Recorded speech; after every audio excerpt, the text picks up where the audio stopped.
Miracles happen in Hollywood. There are actors and actresses who without much effort dramatically climb to Olympus, after starring in a few small films. The best directors want to work with them. They are offered roles in big projects and soon enough they become superstars with huge royalties. But after a while, their career began to bog down, and now they are remembered only for the roles a few decades ago. Rocky is one of the best terms ever used in describing Winona Ryder's career in the past, though she's definitely pulled through and made something of herself. When she was younger, she had some truly iconic roles that helped define her as an actress, and there was no doubt about who she was and what she could do. Today we would like to look back at Winona's career and understand why the actress ultimately failed to gain a foothold on Hollywood Olympus. Winona Ryder got her start in the 1986 teen cult classic Lucas. Lucas was one of the better coming-of-age dramas from this time. Many members of its cast of unknowns would go on to be stars. Lucas was played by the late Corey Haim, and the film co-starred the scandal-prone warlock Charlie Sheen. Ryder played Lucas' best friend with an unrequited crush. Ryder's role was small, but it helped get her noticed for later parts. In 1987, Ryder got her first lead role in the low-budget country music drama Square Dance. You haven't heard of Square Dance either.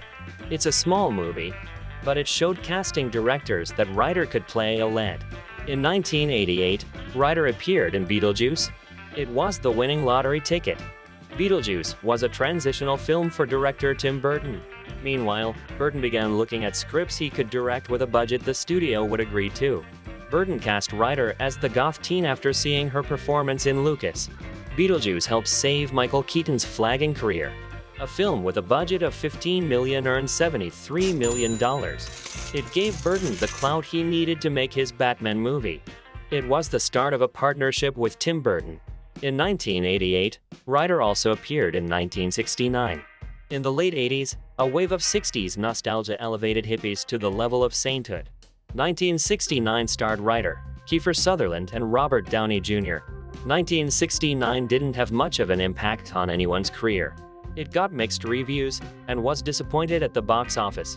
In 1989, Ryder starred opposite Christian Slater in the cult classic dark comedy Heathers. Ryder played a high school girl who has been invited to join the popular girls, all three of whom are named Heather. Heathers has a minuscule $3 million budget and just 33 days in which to shoot. Heathers was released in Europe in 1988. When it hit theaters in the United States, New World Pictures was in the middle of bankruptcy. Dee Novi described the release as a nightmare. She said she had to pay for an ad for the movie in Los Angeles time herself. New World gave Heathers a limited release, topping just over 50 theaters. During its theatrical run, it grossed just over $1 million or approximately one-third of its budget. That didn't stop. 1990 was yet another big year for Ryder. She started starring in another small teenage drama, Welcome Home Roxy Carmichael. The movie co-starred Jeff Daniels.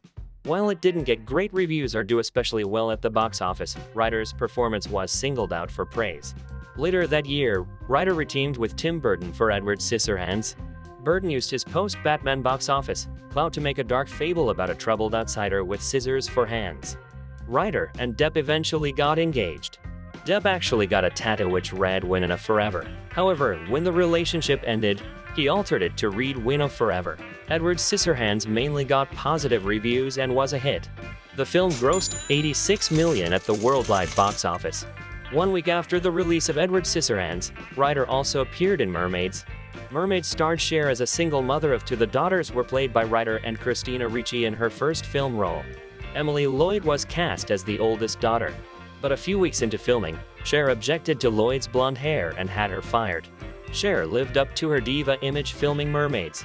In addition to Lloyd, Cher had 2 directors fired from the film. Mermaids mainly got positive reviews and were a sleeper hit at the box office. Ryder received a Golden Globe nomination for the film. Originally, Ryder was supposed to appear in Francis Ford Coppola's The Godfather Part 3, also released in 1990. But Ryder dropped out of the picture at the last minute, citing exhaustion. The role was eventually played by Coppola's daughter. In 1991, Ryder played a cab driver in one segment of the Jim Jarmusch drama Night on Earth.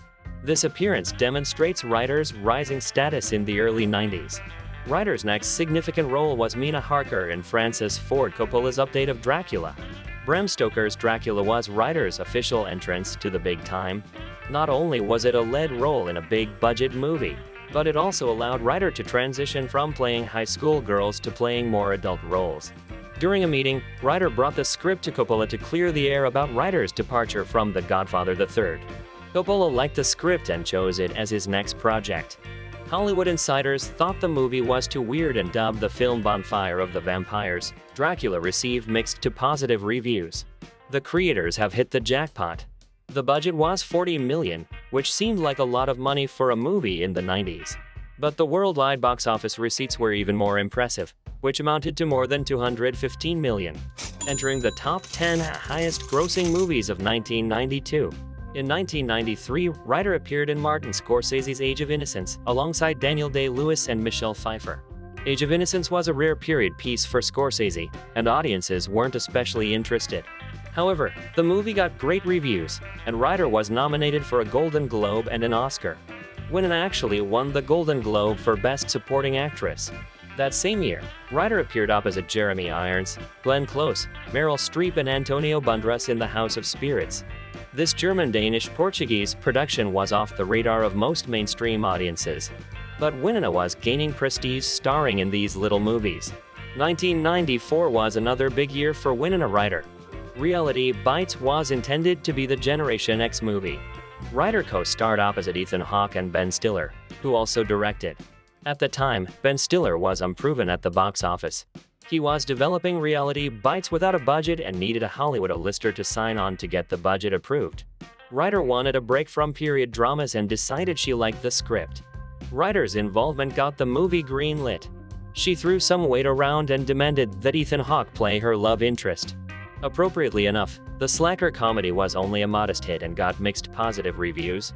But the movie cemented Ryder's iconic status as the premier actress of Gen X, which was probably at least partially responsible for the career trouble she would have in the future. In 1994, Ryder starred opposite Susan Sarandon and Christian Bale in a remake of Little Women. Expectations were not high for the Little Women remake, but surprisingly the reviews were positive, and the film was a hit, albeit a modest one. Ryder received another Oscar nomination for the film. It is safe to say that at that time, Winona was one of Hollywood's brightest stars. In 1997, Ryder tried to score another box office hit by ditching the period pieces and going to the Alien Resurrection. The fourth film in the franchise was actually the least successful of the four domestically. The movie got mixed with negative reviews, and the film could recoup the money spent on production and marketing at the box office. Winona received an impressive $2.8 million for her role, and one gets the impression that the role in Alien interrupted the long successful streak that had followed Ryder since the beginning of his career. 2000 was a bust for Ryder. She released two critically reviled bombs. The first, Autumn in New York, was a May-December romance co-starring Richard Gere. Ryder and Gere were nominated for a Golden Raspberry for Worst Screen Couple. Ryder also bombed with the Satan-themed horror film Lost Souls, which was delayed several times before being released in October 2000. In 2001, Ryder made a cameo in Zoolander, and she also got arrested for shoplifting. Ryder reportedly stole over $5,000 in merchandise from Saks Fifth Avenue. It's undeniable that it put a pretty big dent in Ryder's career, and the shoplifting incident tarnished that, if not outright destroyed it. But Ryder's career was already cooling off before the arrest. I think she was probably slipping anyway. Her Gen X fans had moved on. The prestigious roles with directors like Coppola and Scorsese were going to other actresses.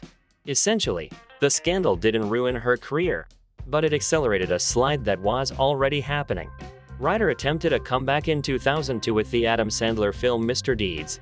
Like most Sandler films, the reviews were terrible. The movie was a hit for reasons only Sandler's fans understand. Mr. Deeds was a hit at the box office, but Ryder received another Golden Raspberry nomination. After this, Ryder went into semi-exile, but her comeback wouldn't begin until 2009. In 2009, Ryder appeared in what is really a cameo role as Mr. Spock's mom in the Star Trek reboot. The role is so small you wouldn't really expect much to come from it. But it seemed to remind Hollywood that Ryder was out there, and free from her scandal, she was ready to return to work. In 2010, Ryder was perfectly cast as the washed-up ballet dancer Natalie Portman would replace in The Black Swan. Again, it was a minor role, but it sent a message. Ryder was back on track again. The Black Swan was huge. It made Natalie Portman an A-list star. And it gave Ryder's burgeoning comeback traction. Unfortunately, Ryder's next movie was the Vince Vaughn comedy, The Dilemma. It must have looked good on paper. Vaughn and James have good comedy track records. Ron Howard is an A-list director. But the movie was an embarrassment to the studio before it even opened due to a trailer that featured Vaughn making homophobic comments. The studio barely promoted the film, and it flopped. Luckily for Ryder, anyone even realized she was in it? Ryder's next film was the Tim Burton stop-motion feature, Frankenweenie. Movie bombed at the box office despite primarily positive reviews. You can probably chalk this up to bad timing. It was the third spooky kids film to be released in the fall of 2012. And it ended up being completely overshadowed by Adam Sandler's Hotel Transylvania, which was released the week before Frankenweenie opened. But at least it showed that Burton still had Ryder's phone number. All further attempts by Ryder to find suitable roles were unsuccessful. All films either failed at the box office or went straight to video.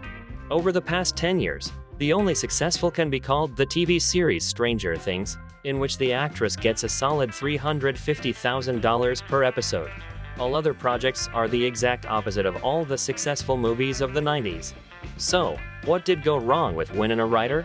Ryder never really transitioned from adolescent to adult roles. Even in her 40s, she still looks like an elfin princess. Unlike many other actresses, Ryder's career was hampered by her appearance of being eternally young. Her strange off-screen behavior didn't help matters.